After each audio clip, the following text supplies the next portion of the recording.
Hello everyone, Assalamu alaikum. Welcome back to my YouTube channel English with Hasaina. I hope you are all by the grace of Allah. আজকের ভিডিওতে আমরা এমন কয়েকটা grammar mistake নিয়ে আলোচনা করব যেগুলো 90% মানুষই ভুল করে থাকে। আজকের ভিডিও দেখার ফলে এই সমস্ত গ্রামার মিস্টেক নেক্সটে আপনি করবেন না বলে আমি শিওরিটি দিচ্ছি ইনশাআল্লাহ। ভিডিওটা একদম শুরু থেকে শেষ পর্যন্ত দেখার ট্রাই করবেন এবং আমার ইউটিউব চ্যানেল যদি নতুন হয়ে থাকেন অবশ্যই আমার চ্যানেলটিকে সাবস্ক্রাইব করবেন, লাইক কমেন্ট শেয়ার করে সাথে থাকবেন। Let's dive into the video. প্রথমে আমরা দেখব ইউর ভার্সেস ইউর। আমরা এখানে অনেকেই মিস্টেক করে থাকি। ইউর হচ্ছে একটা পজেসিভ অ্যাডজেক্টিভ। ইউর কি জিনিস? এটা হচ্ছে একটা পজেসিভ অ্যাডজেক্টিভ এবং ইউর এটার অর্থ হচ্ছে তোমার। এই ইউর এর পর একটা নাউন ব্যবহার করে থাকি। ইউর এর পর কি হয়? একটা নাউন। যেমন আমি যদি উদাহরণ দেই, তোমার ফোন বাজছে, তাহলে আমরা কিভাবে বলবো? Your phone is ringing. তোমার ফোন বাজছে, ইয়োর ফোন। তোমার ফোন, ইয়োর ফোন। এখানে ফোনের মালিক কে? তুমি। তাহলে যখন আমরা মালিকানা বুঝাই তখন আমরা সাধারণত এই পজিটিভ অ্যাডজেক্টিভটা ব্যবহার করে থাকি। তোমার, ইয়োর। তোমার ইংরেজি উন্নতি হচ্ছে, তাহলে কিভাবে বলবো? Your English is improving. Your English is improving. আমার তোমার ড্রেসটি পছন্দ হয়েছে। তোমার dress, your dress. I like your dress. তাহলে ইয়োর হচ্ছে একটা পজিটিভ অ্যাডজেক্টিভ যার বাংলা অর্থ হচ্ছে তোমার এবং ইয়োর এর পর সাধারণত আমরা নাউন ব্যবহার করে থাকি। এখন আমরা দেখব এটা হচ্ছে ইউ আর এর শর্ট ফর্ম। ইউ আর এটার শর্ট ফর্ম হচ্ছে ইয়োর এবং এটার অর্থ হচ্ছে যে তুমি। ওকে, তুমি। এবং এটার পর সাধারণত আমরা ব্যবহার করে থাকি অ্যাডজেক্টিভ। এটার পর আমরা অ্যাডজেক্টিভ ব্যবহার করি অথবা ভার্বের আইএনজি ফর্ম ব্যবহার করি অথবা আমরা একটা নাউন ব্যবহার করতে পারি। তুমি সুন্দর, তাহলে কিভাবে বলতে পারি? You are beautiful. তুমি একজন ভালো শিক্ষক। You are a good teacher. এখানে গুড টিচার, এখানে টিচার হচ্ছে নাউন। তারপর যদি আমরা বলতে চাই তুমি কঠোর পরিশ্রম করে পড়ছো, তুমি, ইউ আর স্টাডিং হার্ড। ভার্বের আইএনজি ফর্ম ব্যবহার করা হয়েছে। ওকে, তুমি কঠোর পরিশ্রম করছো, ইউ আর স্টাডিং হার্ড। দেয়ার, দেয়ার এবং দেয়ার। এটার উচ্চারণ তিনটার একই হলেও অর্থ কিন্তু সম্পূর্ণ ভিন্ন। চলুন একটা একটা করে শিখি। এই দেয়ারের অর্থ হচ্ছে তাদের।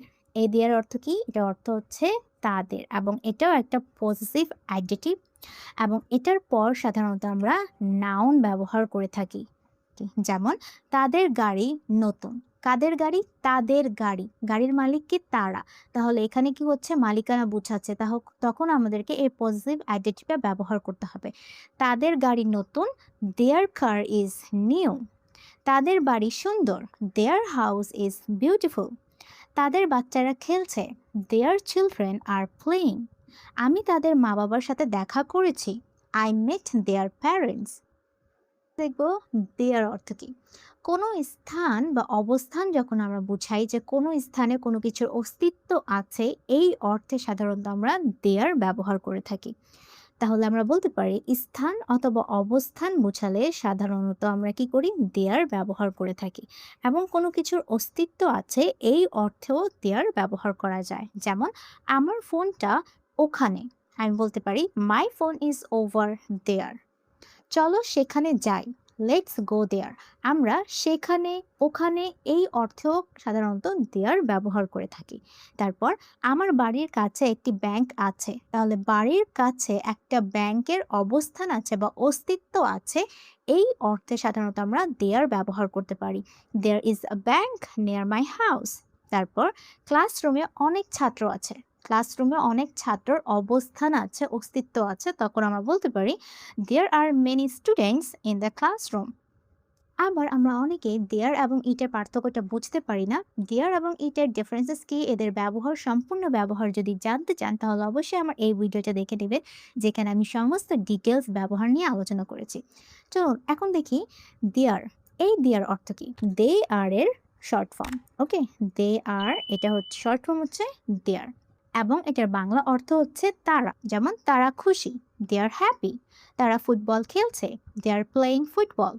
তারা আমার বন্ধু, দে আর মাই ফ্রেন্ডস। তারা আমাদের জন্য অপেক্ষা করছে, দে আর ওয়েটিং ফর আস। এবং এটার পরেও সাধারণত আমরা ব্যবহার করতে পারি একটা অ্যাডজেক্টিভ ব্যবহার করতে পারি অথবা নাউন ব্যবহার করতে পারি অথবা ভার্বের আইএনজি ফর্ম ব্যবহার করতে হবে। ওকে, এখন যেটা মানুষ সবচেয়ে বেশি ভুল করে সেটা হচ্ছে ইক্স এবং এক্স এটা দুটার উচ্চারণ কিন্তু সিমিলার, কিন্তু একটাতে অ্যাপোস্ট্রফি নেই এবং একটাতে আছে, এবং এটার কারণে কিন্তু এদের দুটার মধ্যে পার্থক্য অনেক বেশি। সাধারণত কোনো ব্যক্তি বা প্রাণী বা বস্তুর মালিকানা যখন আমরা বুঝাই, তখন সাধারণত আমরা ইক্স অ্যাপোস্ট্রফি ছাড়া যে ইক্স আছে সেটা ব্যবহার করে থাকি। যখন আমরা মালিকানা বুঝাই, মালিকানা এটার অর্থ হয় যে তার, হতে পারে বস্তু অথবা কোনো প্রাণীর। যেমন আমি যদি বলতে চাই কুকুরটি তার লেজ নাড়ছে, তার লেজ, এখানে কার কথা বলা হচ্ছে? কুকুরের লেজ।